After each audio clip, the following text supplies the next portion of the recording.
Students, तो कैसे हो सभी को a very very happy and prosperous Diwali. मैं सभी बच्चों के लिए यही प्रार्थना करता हूं, आप आगे बढ़िए, अपने जीवन में बहुत अच्छी अचीवमेंट्स हासिल करें और अग्रसर आगे बढ़ते रहिए। आज का ये जो वीडियो है हम क्लास 10 के बच्चों के लिए बना रहे हैं। ये वीडियो आप सभी बच्चों के लिए जो भी सीबीएसई क्लास 10 का एग्जाम इस बार फेस करने जा रहे हैं, सीबीएसई बोर्ड का एग्जाम देने जा रहे हैं, उन बच्चों के लिए आज का वीडियो बहुत इंपॉर्टेंट होने वाला है। तो कोशिश करके, वीडियो छोटा है, एंड तक जरूर देखें, आपको डेफिनेटली इस वीडियो से बहुत हेल्प मिलेगी। आज इस वीडियो के अंदर हम कुछ सीबीएसई क्लास 10 बोर्ड के अंदर किस तरीके से आपको पेपर देना है और कैसे बच्चे गलती करते हैं, उन चीजों के बारे में हम इस वीडियो के अंदर डिस्कस करेंगे। जिसमें हम मैथमेटिक्स वाले पार्ट में, जिसमें सबसे ज्यादा बच्चों को प्रॉब्लम आती है और डर लगता है, उस वाले टॉपिक के ऊपर और उससे रिलेटेड जो भी हमें इंपॉर्टेंट जानकारी है, आपसे को एग्जाम में जब फेस करने जाना है तो उसके लिए आपको ध्यान में रखना रहेगा। और लगभग अब हमारे पास मान के चलिए 4 महीने बचे हैं टेंटेटिव, लास्ट 4 मंथ भी नहीं, 4 मंथ से भी अब हमारे पास कम बचे हैं।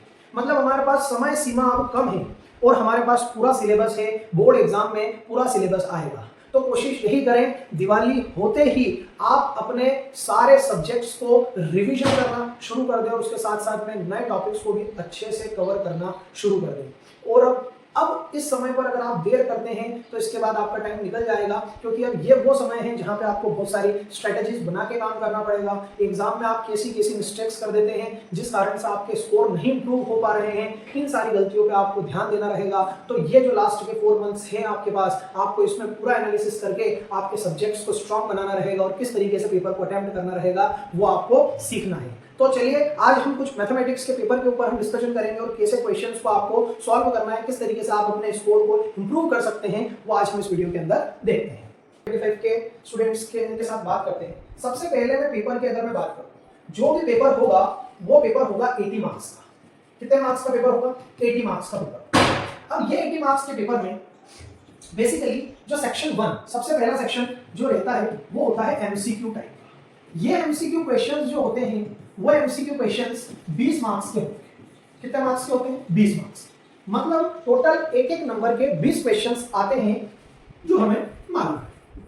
1 मार्क्स का आता है हर क्वेश्चन, ठीक है, टोटल एमसीक्यू होते हैं। इसके बाद अगर हम सेकंड देखते हैं तो फिर आता है 2 नंबर, 3 नंबर और 4 नंबर के क्वेश्चन, 4 मार्क्स क्वेश्चन हमें इसके बाद देखने को मिलते हैं, ठीक है। जो सेकंड पार्ट हमारा सेकंड सेक्शन होता है। उसके बाद जो थर्ड सेक्शन होता है वो होता है competency based question. Third part जो होता है वो होता है कॉम्पिटेंसी बेस्ड क्वेश्चन। मतलब बेसिकली ये पैराग्राफ क्वेश्चंस होते हैं जो कि हमारे 5 मार्क्स के मार्क्स डिस्ट्रीब्यूशन में आते हैं।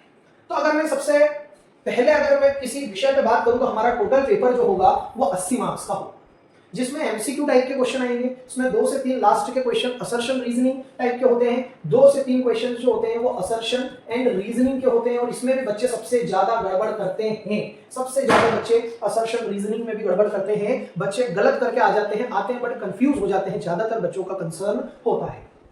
फिर 2, 3 और 4 मार्क्स के क्वेश्चंस को लास्ट में कॉम्पिटेंसी बेस्ड पैराग्राफ क्वेश्चंस आते हैं जो कि रियल लाइफ बेस्ड क्वेश्चंस होते हैं। इसमें भी बच्चों को टाइम कम पड़ जाता है। हो सकता है आपके साथ भी ऐसी प्रॉब्लम होती है कि आप जब एग्जाम में बैठते हैं, घर पे अगर कोई क्वेश्चन सॉल्व करते हैं तो आपसे बन जाता है, बट जब आप एग्जाम में उस क्वेश्चन को सॉल्व करने जाते हैं, मैथमेटिक्स के पेपर में हो गया या साइंस के पेपर में हो गया, ठीक है ना, फिजिक्स में हो गया, अगर अपन मैथमेटिक्स के पोर्शन की अपन बात करें तो आप घर पे उस क्वेश्चन को बना लेते हैं, बट एग्जाम में आप उस क्वेश्चन को नहीं बना पाते हैं। आप थोड़ा सा टफनेस फील करते हैं और आपसे क्वेश्चन हेजिटेशन के, एंजाइटी के कारण से नहीं हो पाते और जो आप करना चाहते हैं, जिस लेवल के ऊपर आप पेपर को सॉल्व करना चाहते हैं, आप वैसा स्कोर नहीं हासिल कर पाते हैं और आपके बहुत सी बार पेपर छूट भी जाता है, आपसे पूरा का पूरा पेपर अटेम्प्ट नहीं हो पाता है। लास्ट का समय कम पड़ता है तो आप उसको हड़बड़ाहट में जल्दी जल्दी ऑप्शन वाले को टिक कर देते हैं और आंसर नहीं आते फिर भी टिक कर देते हैं बिना पढ़े। तो हमें ऐसी गलती हमें क्लास 10 की फाइनल बोर्ड एग्जाम में कतई नहीं करनी है, बिल्कुल इस तरीके की मिस्टेक नहीं करनी। फिर 2, 3, 4 मार्क्स के, फिर लास्ट 3 से 4 पैसेज क्वेश्चंस होते हैं कॉम्पिटेंसी बेस्ड। अगर मैं देखूं 1-1 मार्क्स के जो क्वेश्चंस होते हैं, लगभग आपको इसके अंदर 30 मिनट्स देंगे, मतलब आपको हाफ एन आवर देना है मैक्सिमम। आपको सब टाइम लिमिट बनाना पड़ेगा।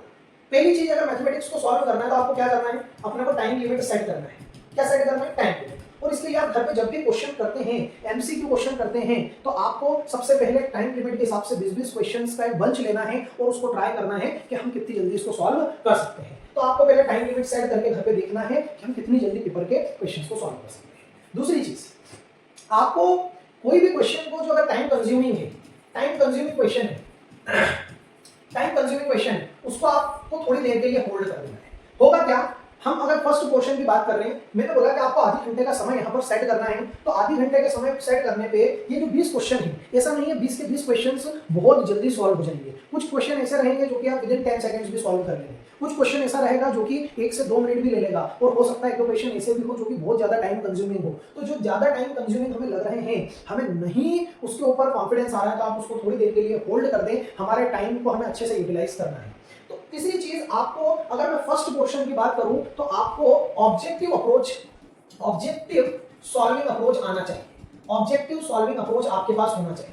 अगर आपके पास ऑब्जेक्टिव सॉल्विंग अप्रोच है, ऑब्जेक्टिव सॉल्विंग अप्रोच मींस जैसे होता क्या है बेसिकली, ये क्वेश्चंस जो होते हैं इनके सॉल्यूशंस तो होते हैं अच्छे खासे, बट बच्चे क्या करते हैं, अच्छे से पूरा सॉल्यूशन बनाते हैं उसको, और हमें कोई एक बात है कि सॉल्यूशन का कोई अलग से नंबर तो मिलना नहीं है। 1 मार्क्स मिलेगा अगर टिक करा सही है, और नहीं टिक करा गलत है, हमें कोई अलग से सॉल्यूशन का नंबर तो मिलना नहीं है। तो आप ऐसे केस में ऑब्जेक्टिव अप्रोच, आपको आंसर निकालना आना चाहिए कि हम कैसे उससे आंसर निकालें। हमें ज्यादा हैंडराइटिंग्स वगैरह पे फोकस नहीं करना है, आपको ऑब्जेक्टिव अप्रोच लगाना आना चाहिए कि कैसे हम क्वेश्चंस को फास्ट सॉल्व कर सकते हैं। और इसी के लिए अभी अपने पास जो समय है, इसमें आप एमसीक्यू की बहुत अच्छे से प्रैक्टिस कर सकते हैं। क्योंकि एक बात बताता हूँ, इनके जो ऑब्जेक्टिव क्वेश्चंस होते हैं, ऑब्जेक्टिव क्वेश्चन सिंपल होते हैं, ठीक है ना, बट कुछ क्वेश्चंस जो होते हैं ना कंसेप्चुअल होते हैं, मतलब वो डायरेक्ट रहेंगे बट आपकी कंसेप्चुअल नॉलेज चेक करेंगे, ठीक है ना, कंसेप्चुअल नॉलेज चेक करेंगे कि आप कंसेप्ट्स इंप्लीमेंट कर पा रहे हैं कि नहीं। छोटे छोटे क्वेश्चंस रहेंगे बट आप कंसेप्ट लगा पा रहे हैं कि नहीं, आपको वो आता है कि नहीं आता है। तो बेसिकली हमारा जो फर्स्ट पार्ट है एमसीक्यू, हमें उसके लिए इन बातों को ध्यान रखना है। अगर आपने इन बातों को ध्यान रख लिया है और अगर आप इसके अकॉर्डिंगली अगर अभी से तैयार हो जाएंगे सारे चैप्टर्स को लेकर। एक बात और बोलना चाहूंगा इसके साथ में,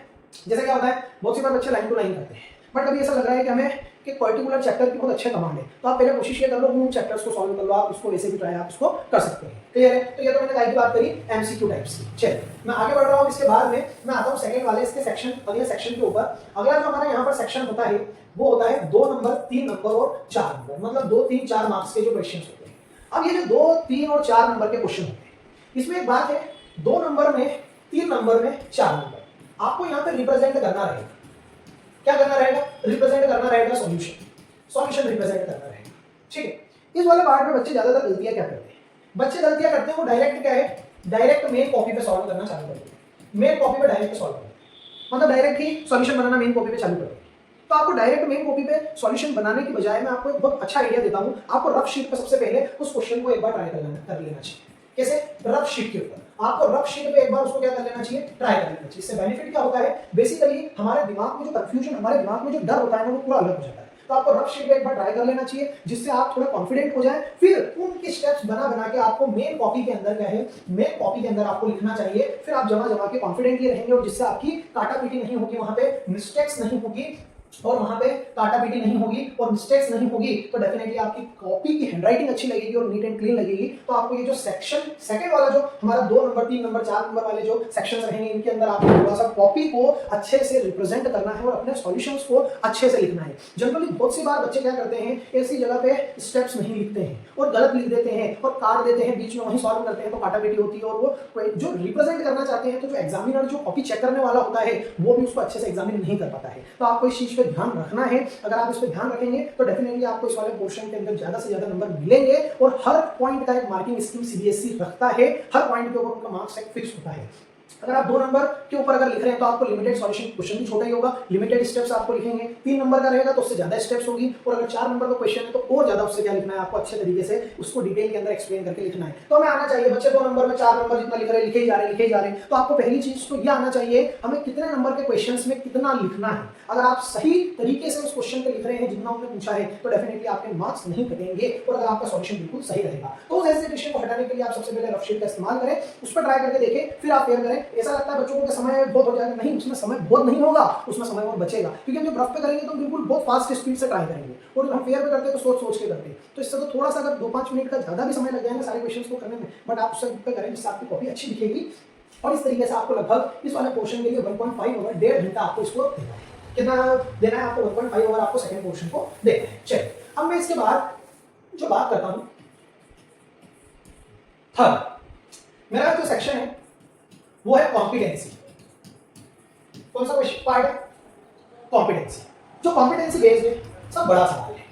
अब बच्चे क्या करते हैं इसके अंदर जल्दी पढ़ के सिली मिस्टेक्स कर देते हैं, और वो लास्ट वाले पार्ट में आपसे यही तो चेक करना चाहते हैं। ये real life case study, real life based कुछ ऐसी सिचुएशन पे आपके सब्जेक्ट से रिलेटेड, मींस फॉर एग्जांपल हम मैथ्स में दे रहे हैं तो पॉलिनोमियल हो गया, अर्थमेटिक प्रोग्रेशन हो गया, उसके बाद में हाइट एंड डिस्टेंस हो गया, कोऑर्डिनेट ज्योमेट्री हो गया। ये वो चैप्टर्स है जहां से वो रियल लाइफ सिचुएशंस को कुछ ना कुछ जो आप देखते हो उसको उठाते हैं और उसको एक इक्वेशन के फॉर्मेट में कन्वर्ट करने, मैथमेटिकल फॉर्मेट में उसको कन्वर्ट करके आपके सामने रिप्रेजेंट कर देते हैं। और आप क्या करते हैं, उसमें हड़बड़ाहट हो जाती है कि हमने तो ये पढ़ा ही नहीं। पर आपको कॉम्पिटेंसी बेस्ड क्वेश्चंस को अगर फेस करना है तो आपको पहली चीज है, सबसे पहले तो आपको क्या है कि आपको रीड करना अच्छे से, आपको रीड करना है, बहुत ही थोरोली रीड करना है। हर क्वेश्चंस को एनालिसिस लाइन टू लाइन अच्छे से पढ़ना है, सोचना है, डाटा को आपको वहां पर लिखना है, रिप्रेजेंट करना है आपको थोरोली। उसके ऊपर क्या है कि आपको सबसे पहले सोचना है, उसके बाद आपको आराम से सारे के सारे पार्ट्स को क्वेश्चनिंग के आंसर आपको, क्वेश्चंस के आंसर आपको देना है। एक नंबर के 5 क्वेश्चंस, 1 मार्क्स के 5 क्वेश्चंस पूछते हैं।